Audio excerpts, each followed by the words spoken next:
मिनश्शैतानिर रजीम बिस्मिल्लाहिर रहमानिर रहीम।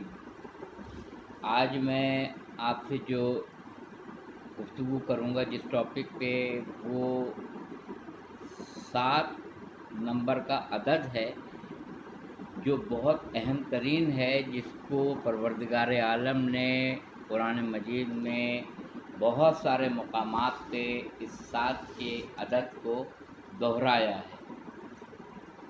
सबसे पहले तो हम यहीं से अपनी गुफ्तगू का आगाज़ करेंगे।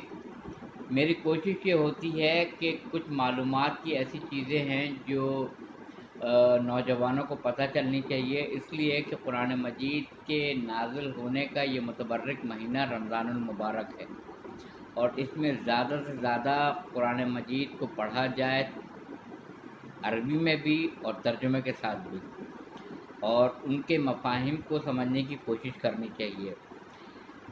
देखिए, मैं आपको बताता जा रहा हूँ और आप उसमें गौर कीजिएगा कि खाने काबा का तवाफ़ 7 है, 7 चक्कर। ठीक, सफ़ा और मरवा में जिसकी 2 पहाड़ियाँ हैं, सफ़ा और मरवा, उसके दरमियान जब बीबी हाजरा सलामुल्लाह अलैहा इधर से उधर दौड़ी थी तो 7 चक्कर लगाए थे। वो आपको वो सही करना पड़ता है, यानी 7 चक्कर, वो भी 7 चक्कर हैं।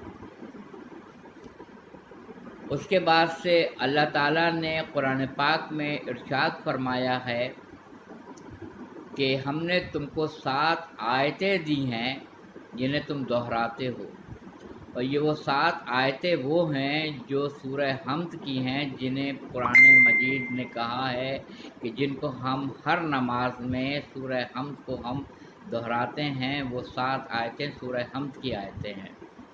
सूरह लुक़मान 31वां सूरह कुरान मजीद का, उसमें परवरदिगार आलम का इरशाद गरामी है कि अगर दुनिया के सारे दरख्त कलम बन जाएं और सारे समंदर रोशनाई, और आयत में लफ्ज़ शामिल है कि 7 समंदर और ले आओ, तब भी मेरी हम्द और मेरी तौसीफ़ बयान नहीं कर सकते। 7 का तो ये इतना अहम तरीन लफ्ज़ है कि जब शहज़ादे अली असगर की शहादत हुई तो हमीद इब्न मुस्लिम ने यह कहा कि मैंने ये देखा कि इमाम जब शहादत के बाद अली असगर को खैमे में ले जा रहे थे तो मौला ने 7 मरतबा आगे गए और पीछे आए, आगे गए और पीछे आए, 7 मरतबा। तादाद उसकी रकम 7 मरतबा, जो हम आमाल में जब रोज़ आशूर के अमाल में ये अमल दोहराते हैं, 7 मरतबा आगे और पीछे जाना, वो होता है। इमाम हुसैन अलैहिस्सलाम के रहवार ने जब 2 मुहर्रम को करबला में रुक गया तो क्या इमाम को पता नहीं थी कि ये कौन सी जगह है?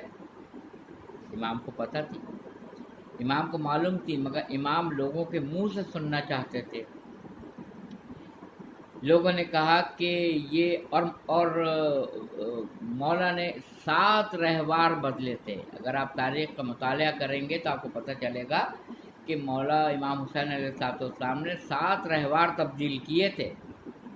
तो रहवार में खासियत नहीं होती है, उस पर जो सवार होता है उसकी वजह से भी रहवार में खासियत पैदा हो जाती है। इसलिए 7 रहवार ने आगे बढ़ने से इनकार किया था।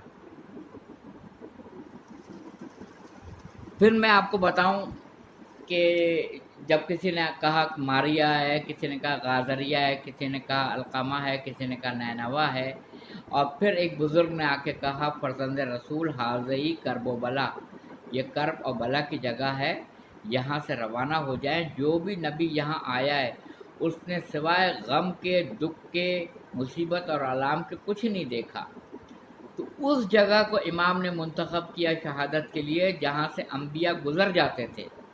वहाँ फरजंद रसूल इमाम हुसैन अलैहिस्सलाम ने हज़रत अब्बास को कहा खैमे लगा दिए जाएं।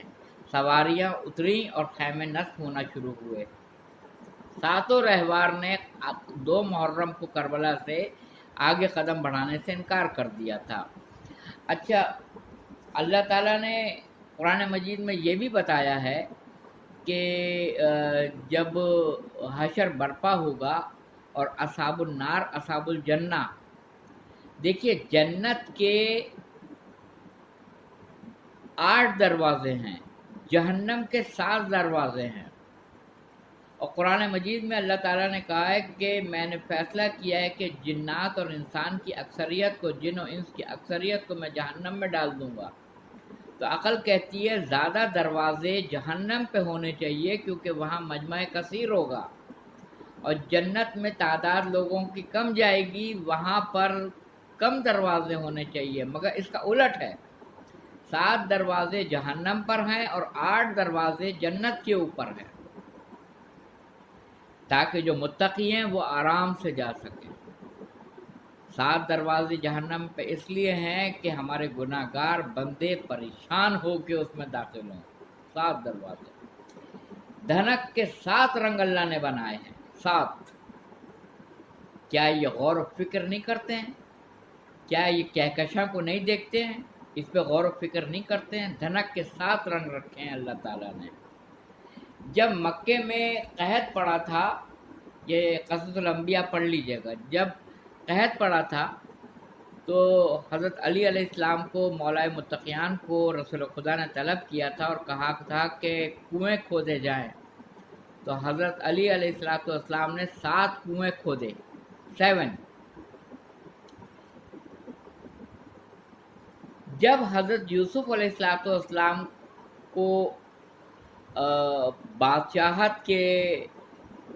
نے طلب کیا دربار میں اور اپنا خواب ان سے بیان کیا، تو سورہ یوسف 12واں سورہ، اور اس میں یہ واقعہ ہے 7 کی فگر کا، وہ آپ پڑھ لیجیے گا کہ بادشاہ نے کہا کہ میں نے خواب میں یہ دیکھا ہے کہ 7 دبلی گائے 7 موٹی گائے کو کھا رہی ہے، اور اس میں پوری تفصیل ساتھ کی آئی ہے. یہ 7 کی جو فگر ہے، یہ 7 کا عدد جو ہم نے اوپر تلے 7 آسمان بنائے، 7 آسمان بنائے، 7 آسمان 7 ہیں. اور فی 6 ایام ثم استوی علی العرش، ہم نے 7 آسمان بنائے اور عرش پہ آمادہ ہوا. عرش اس کا مطلب ہے 7 آسمان سے اوپر ہے عرش. کسی نے امام جعفر صادق علیہ السلام سے پوچھا فرزند رسول خدا کہاں ہے؟ آپ نے کہا عرش پر. تو پوچھنے والے نے پوچھا اور عرش کہاں ہے؟ آپ نے کہا انتہائی عقل پہ. جس کی جتنی عقل ہوگی وہ عرش کو وہیں پہ پائے گا. تو قرآن مجید نے ایک عجیب و غریب آیت رکھی اللہ تعالیٰ نے کہ ہم نے اے رسول صلی اللہ علیہ وآلہ وسلم، ہم نے آپ کو عقل کل بنا کے بھیجا ہے. یہ آیت قرآن میں عقل کل، 100% یوٹیلائزیشن آف برین، 100%.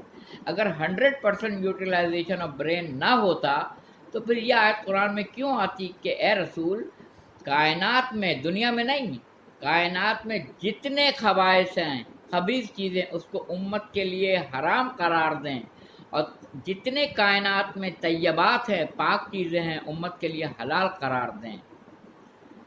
تو یہ 7 کا عدد وہ ہے، 7 کی فگر وہ ہے جو ہمیں یہ سوچنے میں مجبور کرتی ہے کہ یہ 7 کے اندر ایسی کیا چیز ہے. اور ہمارے 7ویں امام موسیٰ کاظم علیہ السلام باب الحوائج ہیں. یوں تو باب الحوائج شہزادہ علی اصغر ہیں، امام موسیٰ کاظم علیہ السلام ہیں، قمر بنی ہاشم عباس علمدار ہیں، اور شہزادی ام البنین بھی سلام اللہ علیہ بھی باب الحوائج ہیں. مگر 7ویں امام خصوصیت کے ساتھ باب الحوائج ہیں اور 7ویں امام ہیں. ہفتے کا اگر دن دیکھا جائے تو وہ بھی 7 ہے، 7. تو 7 کی جو فگر ہے، عدد جو ہے، اس میں بے تحاشا، اور قرآن مجید میں 7 کی فگر کے اوپر بے تحاشا گفتگو کی ہے کہ آسمان کے 7 دروازے کر دیے جائیں گے، 7 دروازے کر دیے جائیں گے. بس میں اس پہ آپ کو دعوت فکر دیتا ہوں کہ اس پہ آپ غور کیجئے اور مطالعے کو وسیع کیجئے کہ یہ 7 کے اندر کیا اسرار و رموز پوشیدہ ہیں جس کو پروردگار عالم نے قرآن مجید میں بار بار دہرایا ہے 7 کے فگر کو۔ وآخر دعوانا الحمدللہ رب العالمین۔